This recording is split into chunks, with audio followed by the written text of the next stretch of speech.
Hey there, everyone. Welcome back to another video. Today, we're going to be talking a few things Jupiter in respect to the conjunction with Uranus, the rebirthing of Jupiter that's happening next week, and then, of course, the ingress of Jupiter in Gemini. So not only in May, but also in April, Jupiter has really been the planet on everyone's lips. Reason being that in April, Jupiter made a conjunction with Uranus, and then it's going through the end of a Jupiter in Taurus cycle. So a lot of people have been sort of asking me about the Jupiter-Uranus and saying, well, nothing happened or what's happening, particularly with students and clients and the like. And so it's really important to consider when we're working with our outer planets that they are slow movers, and Jupiter in particular is one of the slower moving of the visible planets or the traditional planets that we use in astrology. So I've often described planetary movement a little bit like the old-fashioned internet, that particularly if you have any experience in gaming, the idea of lag. So sometimes what happens is we start to feel the energy of planetary movement before the exact conjunction or the exact aspect or ingress happens. And sometimes things will happen a little bit after the fact as well. So there is a little bit of, as I said, that lag time between planetary movement and what we experience so below, as we'd say. So what happens on the 18th or the 19th, if you're here in Australia, is that Jupiter is going to make its annual conjunction with the Sun. So this is a Jupiter Cazimi moment, you could say, where Jupiter undergoes a rebirthing process. So every planet has its conjunction with the Sun, and that will happen in accordance to its natural speed and synodic cycle. When we're talking Jupiter, though, it happens just once a year. So Jupiter moves through the zodiac, one sign per year, and the Sun will move around the entire zodiac once per year. So usually our Jupiter conjunctions with the Sun will happen in one house in our birth charts and in one sign, once every 12 years. And so what's happening on the 18th and 19th is that Jupiter and the Sun are conjoining, coming together at 28 degrees of Taurus. So this is like a new moon for Jupiter. So Jupiter is being reinvigorated. And so one of the ways I like to describe this part of the synodic cycle is like when you've been using your mobile phone throughout the day, and the energy or the battery power starts to diminish. And so some of the functions of that phone will not work. Like some of the apps may not work. You may not be able to take photos, videos, etc. But as soon as you plug in that phone into the charger again, it's kind of reborn. But in saying that, that rebirth isn't necessarily instant. It still takes some time for that battery to get some charge. And that's what we're going to be experiencing with Jupiter over the course of sort of now we're still in early May through until early June. So right now I'm recording this on May 9. Jupiter is on the wind down. It's running out of battery, and it's invisible as we speak. So the Sun's at 19 and Jupiter is 26. And so that is 7 degrees of separation. And so that's the technical version of that is Jupiter is going under the beams of the Sun. So even if you were in the right place, the right location, the right time of day, Jupiter is starting to set as an evening star as it kind of dies in the western horizon, and as it dies, symbolically speaking, in its synodic cycle. And so in ancient astrology, in the ancient Egypt, the western side where the sun sets every day was the sort of symbolic death of the sun and symbolic death of other planets. And so when we personalize this, when we look at this, in terms of where Taurus is and our own birth charts, that area of life has been that rattling cage. As I've said in other videos, I did do a Jupiter Uranus video, so there's no need to go over that now. But there can be that feeling of that rattling cage, that something needs to change, something needs to happen, some growth and abundance, and some of those keywords with Jupiter. That said, with Jupiter, though, I do take a slight issue with just sort of delegating Jupiter to being all but a planetary Santa Claus, the giver of abundance and good things. While he does have the capacity to be that, there's a lot more about Jupiter as a sort of ethical, moral, cosmic order planet. It's a godly planet in that sense, and a lot of the images or children of Jupiter are your priests, your sages, your uh, women, men of wisdom. Okay, and when you have some kind of, the cosmos works in its perfect order, and then God's, being images of God's creations, we are reflective of that cosmic order. But we do that through whether it's prayer, ritual. We can also do that through learning, teaching, discovering, expanding the mind, expanding our experiences. And of course, at another level of that will be sort of the structures and the order, which sometimes people think is Saturn, but it can be very much more Jupiter. It's like the origins, ethics, morality of the laws that we abide by. Whether it's America and its constitution, whether it's Australia, sorry, I should say the Bill of Rights, and Australia and our constitution. And of course, other countries, organizations, entities that you work for will have their mission statement, which is what is their meaning and purpose in the world, and what is the mission that you're going on. And without a mission or a guide or some kind of moral compass that guides the actions that you take, then I don't know, like what's making the world go round? And when you look at the cosmos from an astronomical standpoint, the sun being the organizing and centralizing force of the entire solar system, and then there's a relationship from a gravity perspective with the sun and Jupiter. At this current moment, I can't remember who's responsible for what, but I think maybe it is the gravity of Jupiter that holds up the sun. So there's this really interesting dynamic that happens between, the solar principle that organizes and centralizes everything, and what is perhaps the more intangible, being the gas giant, the intangibility of Jupiter in relationship to morality, ethics, wisdom, and all of those kind of Jupiter functions. And so when Jupiter is moving through the sky, moving through different parts of our chart, yes, there can be that infusion of abundance and opportunity and good things. I mean, there's a reason why Jupiter is called the greater benefic. But there's also this idea about Jupiter comes along to try and repair things. It tries to repair things that might be broken, that might be, flagging or flailing, and trying to re-establish that perfect cosmic balance. And so sometimes, I'll give you an example. A lot of people will think, oh, Jupiter's coming into my 7th house.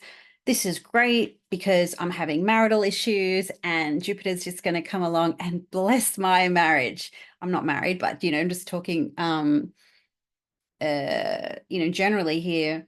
But sometimes the abundance or the blessing that Jupiter gives is the breaking up of that marriage. That can be the repair. Rather than sort of flogging the proverbial dead horse, you then can, the best thing, the most moral, ethical, meaning, purpose thing is to then, move on so you can move on and find the relationship that works for you. Of course, if it's your 10th house, that might be what the repair is. Hey, you lose the job, you don't get the promotion, but something else comes. And so sometimes Jupiter is an unusual planet in the sense that sometimes a dodged bullet is really very much a blessing in disguise. And so this might be some of what is happening right now because Jupiter is going into the beams of the sun.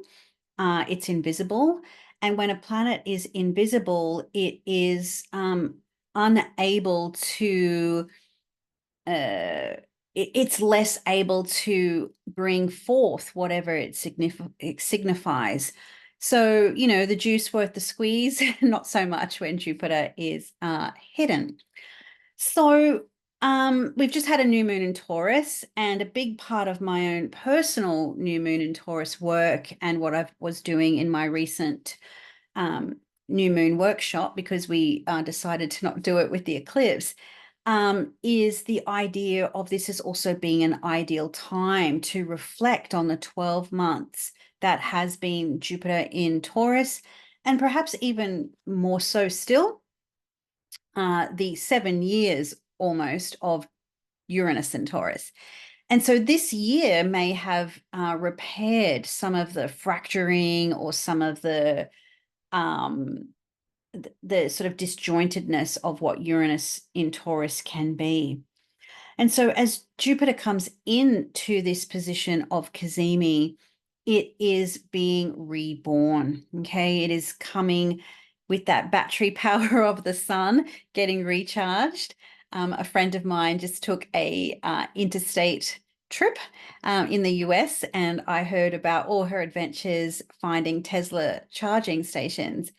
And I was like, oh yeah, so Jupiter needing to be, reborn and recharged so you can continue on your long distance journey. So that's the idea, when your car, when your phone, when your device, what have you, is starting to power down, it's the recharge. But obviously this is a lot more in the sense of, personalizing it to the Jupiter, or sorry, the Taurus house. What parts of my life do I perhaps need to reevaluate or reflect on the Taurus themes? What is stability in my life and what does that mean for me? What are my values? What is important to me versus what am I willing to change? What hill are you willing to die on, so to speak?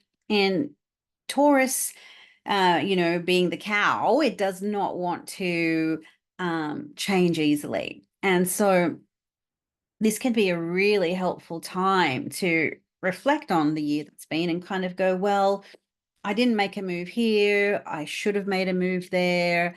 And just having that reevaluation can be really important. And in reflection of the Jupiter-Uranus conjunction from April, that isn't just it was a one-off conjunction, but its effects can ricochet through this cycle. And so we may not really start to see that until Jupiter becomes reborn again next week, and then it starts to undergo its morning star phase. And so that is likened to when we have the new moon and we get that first beautiful sliver of the moon after being dark for a period of time. So the conjunction of Jupiter and the sun is in some respects burning off the dross, burning off the old ways of thinking. Maybe it's the old ways of being. Maybe it's old perspectives. Maybe it's old knowledge, old wisdom. Maybe it's recalibrating your moral compass if it's been lost in the mess of the world. Maybe it is about not even about those things. Maybe it's like, okay, well, this is my second house of money, for example, and I need to re-evaluate what's important to me in respect to finances, and then making that change moving forward. So, as we move into this conjunction on the 18th, 19th, so next weekend, it can be really helpful, again, with your Taurus house. Where have I strayed from sovereignty? Where have I strayed from the certain level of obstinance or even recalcitrance that helps me stay solid in the Taurus part of my life? On the flip side is, where would I have been better off bending as opposed to breaking? And so we've still got a new moon energy coming through Taurus. Mercury's going to come into Taurus on the 15th. So that's really going to start the thinking. And I've said thinking and reflecting and what have you quite a bit. So Mercury being in the mix is really going to be supportive of that. And so, what new insights will be revealed that can help you, what new wisdom can you glean that you can then learn more about, discover more about as Jupiter moves into Gemini. Sometimes it's really easy to think in astrology, it's like, okay, well, Jupiter's leaving Taurus, XYZ house is done, now it's a new chapter. I mean, for some people in some circumstances and in some years, there will be people out there who have really closed a chapter in their Taurus life and are opening up a new chapter as Jupiter moves in through Gemini. But for a lot of us, it's just going to be sort of same, but different. So as we go through that same, but different, as we do the reflection, we get the idea of, okay, well, where do I need to update that proverbial mission statement? What new information do I need to bring in, Jupiter in Gemini, so I can perhaps make the pieces fit? How can I bring more cohesion? How can I examine the sum of the parts so I can get a better whole? And so as Jupiter makes that conjunction with the sun, we get to burn off those old ways of being, burn off the stubborn bits, maybe burn off the bits where we've been a little bit too flexible in some areas and should have been more stubborn in others. Maybe there was change for you with Uranus, but you didn't choose the change. And so the change chose you, and then you get no choice, and you're feeling a little bit burned by that. Sort of let it go. And this is a pretty incredible cosmic thing, and this sort of magical ordering of things that's happening, because Jupiter moving into Gemini not only is, the freshness, the youthfulness, the inquisitiveness, the lightness of Gemini, but we also have Jupiter reborn and renewed and starting to rise up as a morning star. So Jupiter will start to emerge from coming out of the beams of the sun again and rise as a morning star on May 29. And then it will be, so that's 8 degrees of separation from the sun by that stage. So it's going to start to get enough distance where we can start to get a little bit of Jupiter juice flowing. And then by June 7, there's enough distance between Jupiter and the sun, which technically 15 degrees out from under the beams, or out from combustion, I should say, is the first step, and then out from under the beams. And we'll start to see Jupiter as that morning star.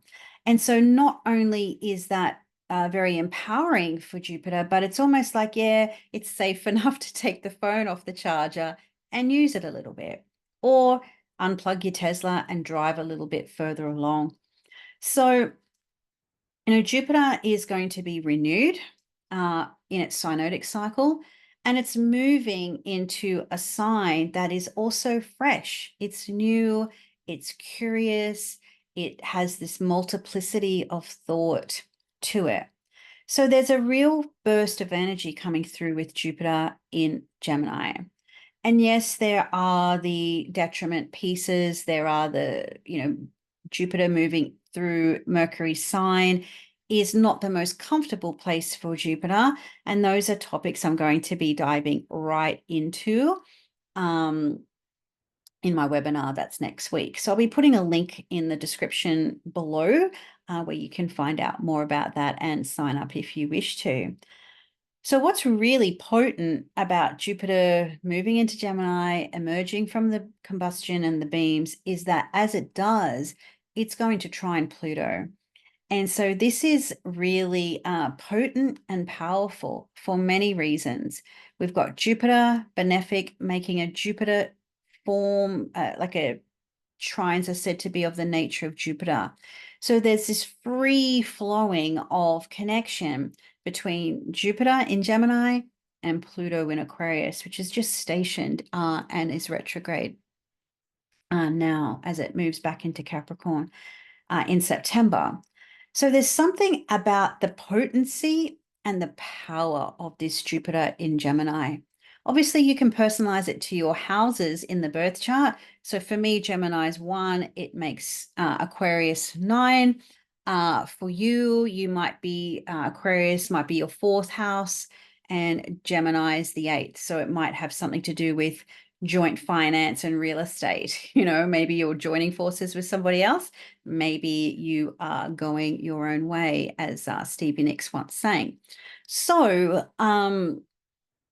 or maybe it was Mick Fleetwood, but whomever, you get the gist. So yeah, look at those houses of your birth chart and you will start to get an understanding where there will be some potency and power.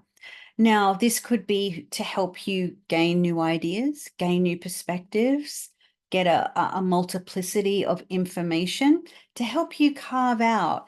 Maybe that's a personal Bill of Rights or a personal constitution or a personal sense of ethics and morality in the way that you're going to deal with that Pluto and Aquarius situation. I could give you a ton of collective examples, but I won't bore you those too much here. But that's what I want you to think about, that this whole Jupiter journey right now is exactly that. It's a journey where we're really closing down a cycle and rebirthing into a new. So it's not just about Jupiter changing signs and ingressing into something new, although it's also that. It's so much more, it's so much deeper. So there is such a potency and a power to this particular ingress and journey of Jupiter. So I just want to share the chart to give you a little bit more of a visual of what this is going to look like. So what I've done here is I've brought the chart up where we can see the distance between the sun is at 17 and Jupiter is 2. So that is 15 degrees. So Jupiter is officially well clear of the sun. It will be visible if you are in the right location, conditions to see Jupiter rise, which will be quite a lovely sight to behold because it'll be super bright and rising just before the sun. Now, also too, this is just off the back of a new moon in Gemini with Mercury with this configuration. So Jupiter's ruler is Mercury, and Mercury's in Gemini, super strong, and also outside of any technical difficulty that I say trying to say technical difficulties, and I can't even say it. I'm having a technical difficulty of my own. Sorry, I'm just like laughing at myself here. I'm having a massive Mercury-Neptune transit right now, so that also explains the speech impediment. So yeah, we have enough distance between the sun. So it's almost like in this instance that Mercury is holding the megaphone to Jupiter and giving Jupiter a really potent message. And so you might want to think about, of course, as we all probably are by now, what house is this for me? What does this mean? Like, where do I have to maybe speak with more clarity or more meaning? Where do I have to speak up where there's a lack of compassion, or there's a lack of morals, or a lack of purpose? This can help you reformulate what meaning and purpose means for you, or for a particular topic in your life, as per Jupiter and as per wherever Pluto is, because that's the first aspect that Jupiter makes. And there's something telling about when we have a new sign ingress, what is going to hit it first. I mean, I usually don't count the moon, but there is this Jupiter-Pluto piece. And Jupiter-Pluto is also very much a wealth signature. People who have Jupiter, like all the big millionaires, billionaires, I should say billionaires in the world, you often see Jupiter-Pluto connections with them. And so this connection's happening in the air element. So this could also very much have something to do with things to do with where finance, money. I'm choosing my words carefully because of the platform I'm speaking on right now. But I think you all know, you'll be able to pick up what I'm putting down in that respect. So, there might be that transition will happen quickly, potentially there. So another way to think about Jupiter in Gemini is, as always, when was it last touring Gemini?